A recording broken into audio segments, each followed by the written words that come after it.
이것을 상상해 보세요.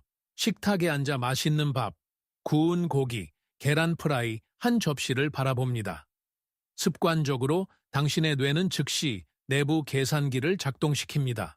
밥 200칼로리, 고기 300칼로리, 계란 100칼로리. 체중 감량을 위해 밥 절반을 치워야 할지 망설입니다. 당신은 고질적인 뱃살을 줄이는 유일한 방법은 모든 칼로리를 강박적으로 추적하고 배가 아플 때까지 굶는 것이라고 믿도록 길들여져 왔습니다. 하지만 잠깐요. 계산을 멈추세요. 피부 아래의 부드러운 지방이 진짜 적이라고 생각할 수도 있습니다.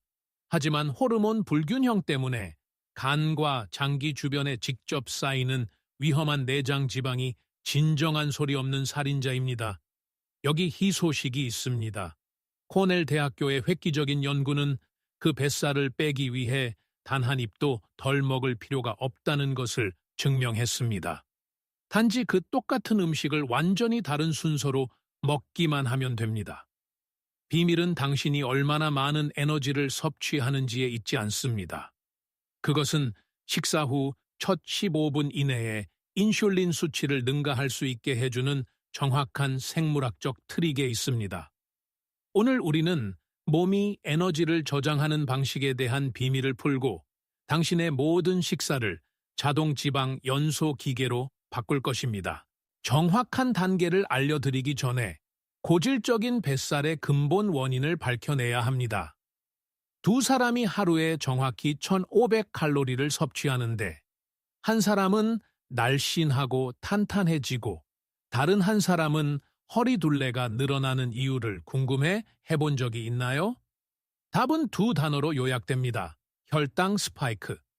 공복에 흰쌀밥이나 빵과 같은 순수 탄수화물을 가장 먼저 먹는다고 상상해 보세요.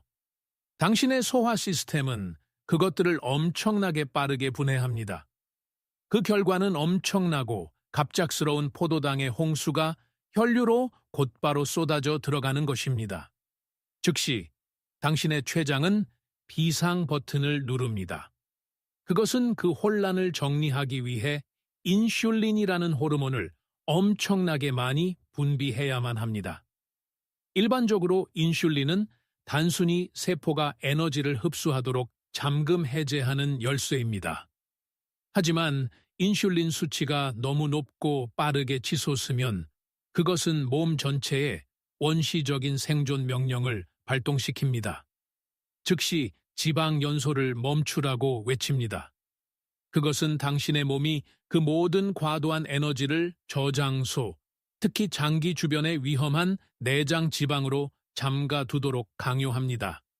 이것이 바로 와일 코넬 의과대학 연구자들이 2015년에 증명한 것입니다.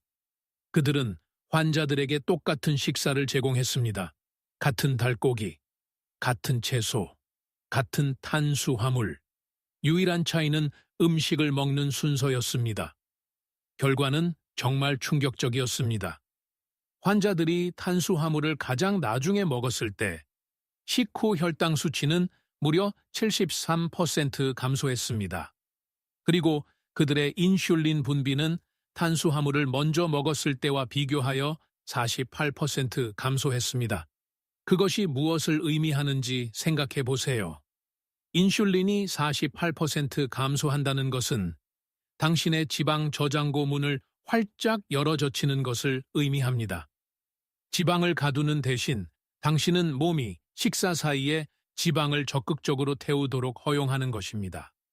그렇다면 이 순서를 어떻게 실제로 재프로그래밍할까요? 여기 당신이 식사할 때마다 활성화해야 할 4가지 생물학적 신호가 있습니다. 신호 1. 섬유질 방패를 펼치세요. 식사에서 가장 중요한 단계부터 시작하겠습니다. 채소를 먼저 먹어야 합니다. 여기서 목표는 소화 시스템 내부에 자연적인 물리적 장벽을 구축하여 혈류로 대량의 설탕이 유입되는 것을 완전히 차단하는 것입니다. 공복의 채소, 특히 수용성 섬유질이 풍부한 채소를 먹을 때 실제로 무슨 일이 일어나는지 생각해 보세요. 이 섬유질이 소장으로 내려가면서 물을 흡수합니다. 그것은 빠르게 점성 그물망이라고 불리는 두껍고 젤 같은 물질로 변합니다. 이 그물망은 장벽 전체를 강력하게 코팅합니다. 이것이 마치 생물학적 통행료 징수소처럼 작동한다고 상상해 보세요. 그것은 다음에 먹게 될 탄수화물에서 나오는 모든 포도당의 흡수를 물리적으로 가두고 늦춥니다. 정확히 다음과 같이 하십시오. 식사 시작 후 5분에서 10분 동안은 완전히 채소에 집중하세요. 샐러드, 삶은 채소 또는 채소 수프를 드세요. 그리고 그 섬유질을 분해하기 위해 시간을 들여 철저히 씹으세요. 여기서 가장 큰 이점은 음식을 덜 먹는 것이 아니라는 것입니다. 단지 재배열하는 것입니다.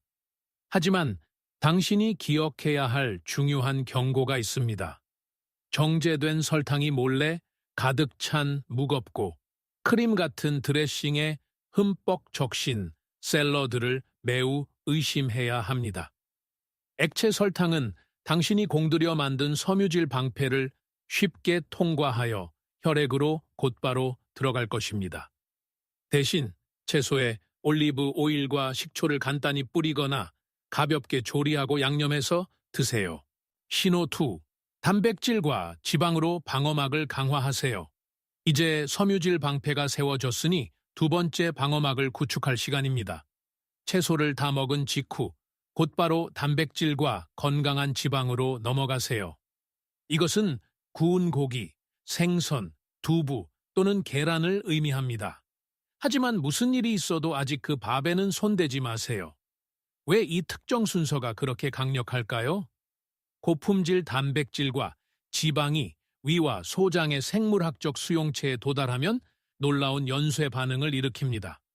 당신의 몸은 즉시 두 가지 강력한 포만감 호르몬을 분비합니다. 하나는 GLP-1이라고 불리고 다른 하나는 CCK입니다. 이 호르몬들을 당신의 내부 브레이크 시스템이라고 생각하세요. 그것들은 즉시 당신의 뇌로 신호를 보내 당신이 포만감을 느끼고 깊이 만족하고 있다고 알려줍니다. 하지만 더 중요한 것은 그것들이 위 바닥의 판막을 물리적으로 조인다는 것입니다. 이것은 위 배출이라고 알려진 생물학적 과정을 급격히 늦춥니다. 식사가 한꺼번에 장으로 빠르게 쏟아지는 대신 음식은 천천히, 꾸준히, 그리고 조심스럽게 방출됩니다. 여기에는 또한 엄청난 부수적인 이점이 있습니다. 채소 바로 다음에 단백질을 우선시함으로써 당신은 근육에 직접 영양을 공급하는 것입니다. 그리고 당신의 근육은 몸 전체에서 가장 큰 칼로리 소모 엔진입니다. 하지만 한 가지 주의할 점이 있습니다. 만약 소화가 느리거나 신장 문제가 있다면 이 단백질들을 철저히 씹어야 합니다. 이 단계를 서두르지 마세요. 당신의 위는 치아의 기계적 분해에 크게 의존하여 고기를 효율적으로 처리하며 식후에 더부룩하거나 부풀어 오르는 느낌이 들지 않도록 합니다. 신호 3. 탄수화물을 가장 마지막에 풀어놓으세요. 이제 무대가 완벽하게 설정되었습니다. 당신의 위는 이미 보호용 섬유질 막과 단백질 및 건강한 지방의 단단한 덩어리를 포함하고 있습니다. 이것이 바로 당신이 마침내 탄수화물을 섭취할 수 있는 정확한 순간입니다. 당신의 밥, 면 또는 감자. 기다렸기 때문에 그 탄수화물들은 문자 그대로 그 두꺼운 소화 혼합물 안에 갇히게 됩니다. 몸이 그것들을 포도당으로 분해하고 소장의 점성 그물망을 통해 밀어내는데 훨씬 더 오랜 시간이 걸립니다. 당신의 혈당 그래프를 생각해 보세요. 날카롭고 위험한 산봉우리처럼 곧바로 치솟는 대신 부드럽고 완만한 언덕처럼 완만하게 상승합니다. 설탕 상승이 너무 느리고 꾸준하기 때문에 췌장은 혈류에 아주 적은 양의 인슐린만 속삭이듯 분비하면 됩니다. 그리고 가장 중요한 것은 당신의 몸이 비상지방 저장 패닉 버튼을 완전히 피한다는 것입니다. 이제 실질적으로 말하자면 식사 맨 마지막에 맨밥을 먹는 것은 즐겁지 않다는 것을 압니다. 그리고 좋은 소식은 그렇게 할 필요가 없다는 것입니다. 여기서 진짜 비결은 단순히 채소와 단백질 절반으로 위를 먼저 채우는 것입니다. 그 단단한 기반이 마련되면 식사의 후반부에는 남은 고기나 맛있는 요리와 함께 밥을 맛있게 즐길 수 있습니다. 공복에 맨 탄수화물이 가장 먼저 들어가는 것이 아니라면 당신은 이미 전투에서 승리한 것입니다. 이것이 이 전체 방법의 궁극적인 핵심 비결입니다.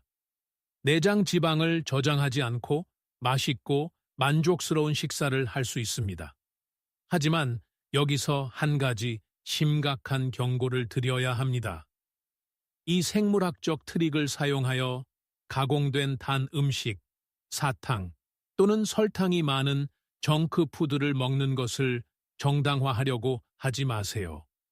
가공된 단 음식에 들어있는 다량의 과당은 어떤 순서로 먹든 이러한 방어막을 우회하여 간을 공격하고 대사 손상을 일으킬 것입니다.